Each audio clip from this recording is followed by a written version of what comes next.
এই যে আজকে আমরা আবার চানাচুর বানানো শুরু করলাম। চট্টগ্রাম থেকে এক ভাই অর্ডার করছিল, সেজন্য ফ্রেশ একদম তাজা ফ্রেশ চানাচুর বানিয়ে সেই চট্টগ্রাম ভাইকে পাঠাবো। ভাই রসুন চানাচুর চেয়েছিলেন, এই যে রসুন দেখছেন, চাক্ষুষ প্রমাণ রসুন কি ফুটতেছে।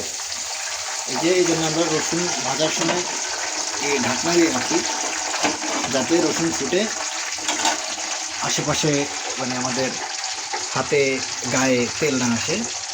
তো এই যে চানাচুর মোটামুটি বানানো শেষ। আমরা ওই ভাই 1 কেজি পরিমাণ চানাচুর নেবে, আর আরেক জায়গায় 2 কেজি অর্ডার আছে, তো টোটাল আমরা ওই চানাচুরটুকু বানালাম এবং আমাদের চানাচুর প্রায় মোটামুটি বানানো কমপ্লিট আর কি।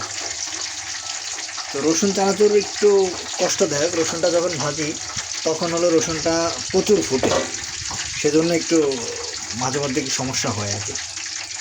তো আপনারা যারা চানাচুর অর্ডার করতে চান একদম ফ্রেশ, আপনারা আমাদের টেকজি বাজারের পেজে অথবা ফোন নাম্বার দেওয়া থাকবে, সেই ফোন নাম্বারে ফোন করবেন, ফোন করে আপনারা অর্ডার করতে পারবেন। ধন্যবাদ।